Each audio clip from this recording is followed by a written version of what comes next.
All right, so we're down on the couch today. Let's get this camera adjusted. So we are on what chapter, Blake? Whichever. 13. Me and Winn-Dixie got into a daily routine where we would leave the trailer early in the morning and get down to Gertrude's Pets in time to hear Otis play his guitar music for the animals. Sometimes Sweetie Pie snuck in for the concert, too. She sat on the floor and wrapped her arms around Winn-Dixie and rocked him back and forth like he was a big old teddy bear. And then, when the music was over, she would walk around trying to pick out which pet she wanted. But she always gave up and went home because the only thing she really wanted was a dog like Winn-Dixie. After she was gone, I would sweep and clean up and even arrange some of Otis's shelves because he did not have an eye for arranging things, and I did. And when I was done, Otis would write down my time in a notebook that he had marked on the outside. 1 red leather collar, 1 red leather leash. And the whole time, he did not in any way ever act like a criminal.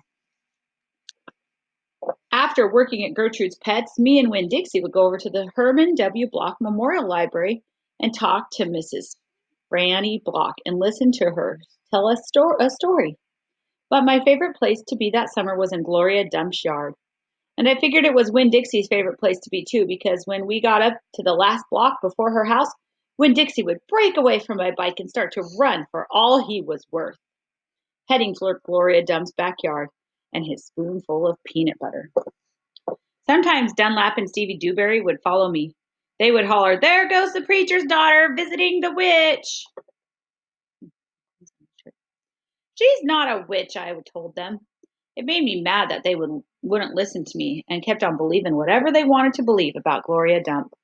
One time Stevie said to me, "My mama says you shouldn't be spending all your time cooped up in that pet shop and at the library sitting around talking with old ladies.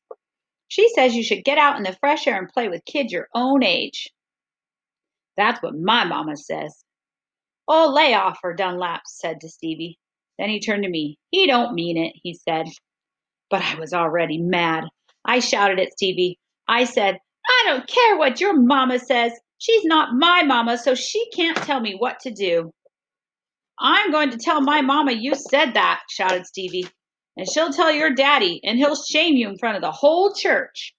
And that pet shop man is retarded, and he was in jail, and I wonder if your daddy knows that." Those boys are not using kind words at all. Those are words we do not say. "Otis is not," I said, "and my daddy knows that he was in jail." That was a lie, but I didn't care. "And you can go ahead and tell on me if you want, you big bald-headed baby."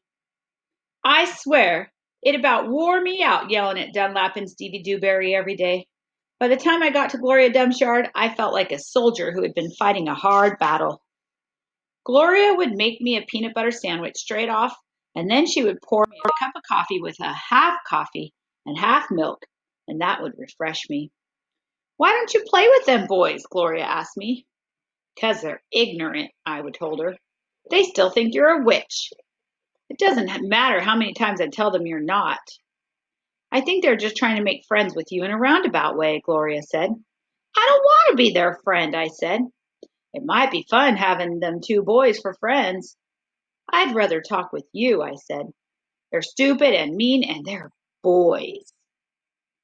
Gloria would shake her head and sigh, and then she would ask me what was going on in the world, and did I have any stories to tell her, and I always did. All right, what was chapter 13 about? She went to Gloria Dumps again, and the boys keep teasing her. The Dewberry boys are annoying, huh? Yeah. All right, we'll see you at chapter 14.